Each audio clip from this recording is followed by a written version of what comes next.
Welcome to Tapped In. My name is David Figueroa-Martinez of DFM Coaching, and today I'm going to be doing a quick overview of CJI 2. I love the event for the most part. I love that they do these once a year. I love that they're bigger cards, that they get a lot of different names, and I am most proud of Seth for what he's done. I used to train with Seth out of Gracie, San Diego. Solid guy. Excellent trading partner, super knowledgeable, and to see him doing what he's doing, I absolutely love it, and I'm so fucking proud of what he's doing. So as I tick through these are the things that I liked and or loved about the event. I like that the streaming is free, live streaming. They could have easily put this behind a paywall immediately. They could have easily put this on like a pay-per-view type thing, but they continued the free model for the live event. I wish I could still watch it. I am not a massive fan of flow grappling. And last I checked, it may have changed by now. You had to pay for the year instead of monthly reoccurring payments. I do not want to pay upfront for a year for any streaming site, so I don't use it. It doesn't mean that it doesn't have value, because it does. To fork over that amount of money right off the bat is a no for me. But I absolutely love that they had the free live stream. I was able to rewatch certain events and rewatch certain things that I sort of remember differently, or to do breakdowns. Absolutely love it. Joseph Chen's passing is a bright spot. I saw a lot of passing that was loose, passing that kind of just couldn't get past the legs or around the legs, and it became kind of a stalemate in some of these matches. But Joseph Chen's passing is phenomenal. He does that chest to chest. He's framing. He's pushing the legs off. He's constantly creating a little bit of a different angle. He is a massive bright spot when it comes to no-gi passing.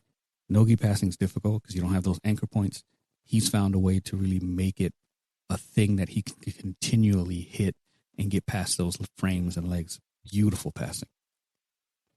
I absolutely love that. After the first day where there was a lot of double eliminations, Craig came out and added a 50K bonus. And from what I watched, it lit a fire under certain people. I understood that there's a gamemanship, which I'll get into later, but for the most part, it created a little bit of all right, it's a little bit more intent. All right, let's get this out of the way. Let's fight for these finishes. So I was a big fan of the change there.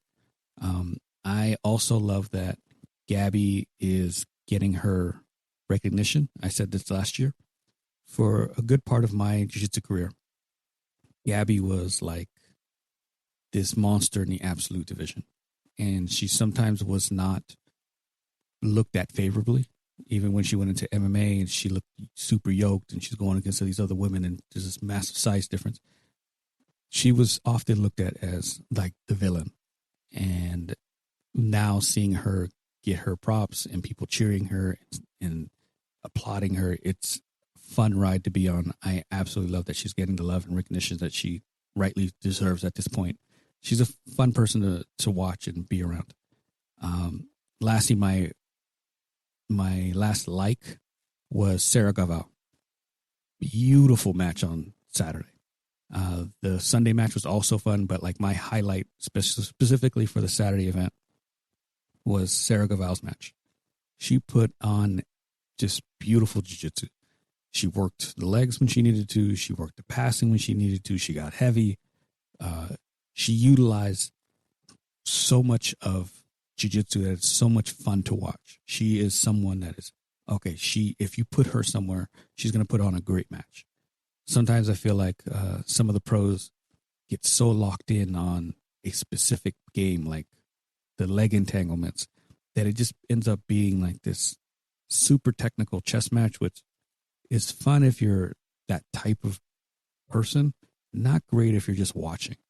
And so I think Sarah brings this different approach where she understands all the facets of the game, but she's doing heavy passing. She's doing heavy side control, heavy mount, and she explores the game as a whole, which I genuinely absolutely love. So some things that I did not necessarily like. I wasn't a fan of all the double eliminations, especially that first day. And I know there was quite a few on the second. And the reason, if I can clarify, it's not the double elimination necessarily. I think it's the gamemanship of the double elimination. No one expects there to be a sub at all times. No one expects a knockout in every MMA or boxing event. But you expect that people are going to go after it. And one of the things that you could kind of see was that if it was a smaller athlete versus a larger athlete, or the other athlete was quote unquote more skilled, they played more of a prevent defense. And I understand that's the game because that's the rule sets. And so one player often almost intentionally decided, I'm not going to open up and I'm not going to offer anything. And the goal is to eliminate both of us if we go to the time limit. But there's also judging going on. So you had to do enough to make yourself viable as a winner. But if taking out both of you made sense in the overall team event, then they took it. And I'm not like accusing anyone specifically, but that's the way it felt as the viewer. And even when they were commentating, they would be like, oh, this is a huge plus for X because he was able to last the 8 minutes and eliminate both himself and his opponent. And in certain situations, I find that maybe that's entertaining, but I'm not a huge fan of the gamemanship in that sense. And that just might be me. I felt like there was a lot of people who felt that way about Saturday. I think Sunday changed a little bit because the intensity got ratcheted up just slightly. So it's really not necessarily a double elimination. It's the fact that we're not engaging to win, or we've attributed a win to getting a draw and having both of us eliminated. So I think everyone's going to have slightly different opinions about it. And on that note, I also felt like the referees should have called stalling more. On Saturday, I don't think I remember a whole lot, maybe a slight warning here or there. Sunday, if I remember correctly, there was someone from Atos who got deducted a point and then lost the position. I think they need to push the action a bit more. And if you watch quintet in Japan, the referees are a bit more active. And I think that's what you need in order to get things going and moving a certain way. No one expects like everyone to go 100% all the time, but there's times when you feel like we're just kind of sitting and we're playing for something really small because the overall strategy is I need to draw. Like I need to get this to 8 minutes so that person doesn't advance and the rest of my team doesn't have to deal with them. So there's something to be looked at there. I don't think refereeing night one differently than night two is a great idea. But again, this is the second event and they're going to come across different issues that they didn't come across the first event because now it's a team event. And so I think it's a learning progress. And in CJI 3, 4, and 5 or whatever, it's probably going to look different. As I mentioned before, I am someone who's been training for 14 and a half years. I started before there was leg entanglements as a priority, and now we're in that phase where they've become such a normal part of the game. I don't have an issue with leg entanglements. I had a slight issue with sometimes it was the only focus for some of the athletes, and it just became two people exchanging feet and knees in an entanglement. And as a viewer, it's not necessarily fun to watch. I think that it's super technical, and for a viewer, especially someone who's new, or even someone like me who's been around for a bit, it's not the most exciting thing to watch. And I think that's something that I think athletes may want to consider. Winning's great. Style that you play is probably going to open doors for you or close doors or whatever it might be. But as a viewer, it wasn't the most thrilling thing to watch. I think the start times might need to be looked at, and I understand jiu-jitsu people don't give a shit. Like, if it goes to 2 a.m., they're going to stay. But I think that if you're trying to cater or get more eyeballs on the sport, going all the way till 11, 12, 1, or whatever it may have been on the East Coast isn't beneficial, because then the main events aren't coming on till super late. The fact that you're probably trying to get younger people on, like kids, for example, they may maybe past asleep by that point. So I think there's something to be looked at in the sense of how late do we want this event to go, and when do we want to start it, and the duration. So maybe you should start earlier. Again, that's just me. I do 5 a.m. classes, so by 9 o'clock, it's a hard question to ask me to stay any later. I'm old, though. Lastly, I think that we should get rid of some of the super fights that we have. Last year was Craig and Gabby, which, whatever. And this year is supposed to be Gable, and he pulled out, and then we ended up with Sonnen. Even if it was going to be a match that was more like an exhibition, it could have played out a bit better. They could have played more. The way it went was, I didn't quite understand if it was faked, if it was drawn out that way, if he just caught him. It just didn't feel like it needed to be there. Just my opinion. Overall, I think that this is a fantastic event to watch. I'm completely behind Seth and Craig and what they're trying to do for the community. I think the fact that they have been able to put up the kind of money that they have is massive.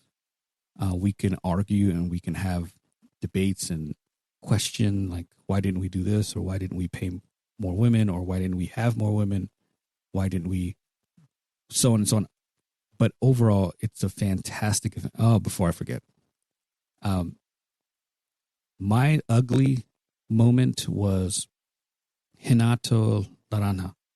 I am not a fan of any of the segments that, I'm sorry for throwing this in here. I was not a fan of any of the segments for him. I think they were all really badly done. I don't think I enjoyed any moment of any of his interactions. They were all filler. They didn't create any funny moments for me. Most of them were super awkward. I didn't understand why they were there. And the segment specifically that I think was completely gross and disgusting was the one that he had with Tom DeBlas. And they end up talking about mental health, and Tom shares that he was sexually abused as a kid. And Hinato goes on and says some joke about, you must have been an attractive young man, something around those lines. Tom responds with, what? And it just gets a little awkward after that. And I understand that we're trying to have funny moments and bits. I understand we're trying to be entertaining, and we're trying to fill some of the gaps between the matches. I understand all of that. I think jiu-jitsu still has some growing up to do, and it needs to understand that certain topics aren't funny, and they shouldn't be laughed about in such an open manner, because you're trying to get our eyeballs on the sport. You're trying to get more sponsors. You're trying to get more general interest. And if I had put this on and I'm sitting there, hypothetically, me and my family, some friends who have never seen an event, whatever it might be, and that segment comes on, it's an immediate turnoff to the sport. It's an immediate turnoff to the culture. And we have to do better about that. And it wasn't an okay segment. I think it was gross. And the idea that we're going to make jokes about that is deplorable. And we really need to do better.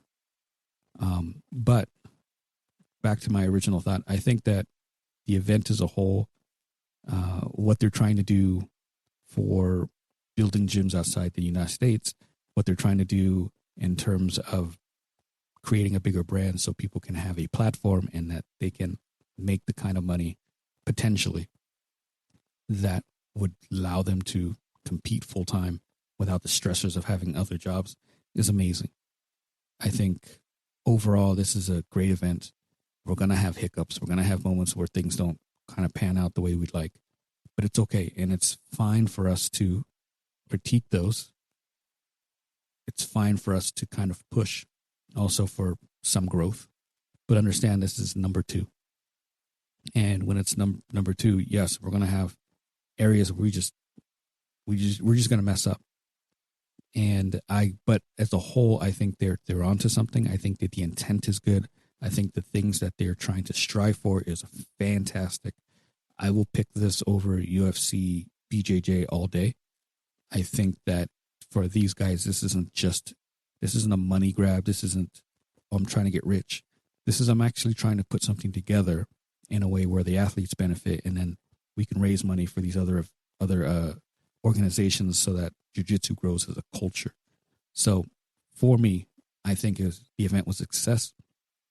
Maybe some of the matches weren't as great as the first, but again, that is promoter life. That's event life. And everything that goes into this is tremendous effort. So I don't want to ever distinguish to downplay any of that for Craig and Seth. I understand the amount of work that had to go into these things, and I'm behind them 100% when it comes to putting these on and what their overall goal is, and I commend them completely. I'm hoping that we get more of these. I'm hoping these continue for many years to come, because what they're doing is going to be a massive plus for jiu-jitsu culture and jiu-jitsu as a whole. Would love to know your thoughts if you have any. If you have any questions or you wanted to needed some feedback on something, my DMs are always open, dfm.2099 on Instagram and Threads. If you wanted to work with me, dfmcoaching.com. We also just opened up a school academy, SKOOL. So you can find me at DFM Coaching on that website. It's completely free. I have a bunch of courses on there, video reviews. So if you want to check that out, please do. Until next time, thank you.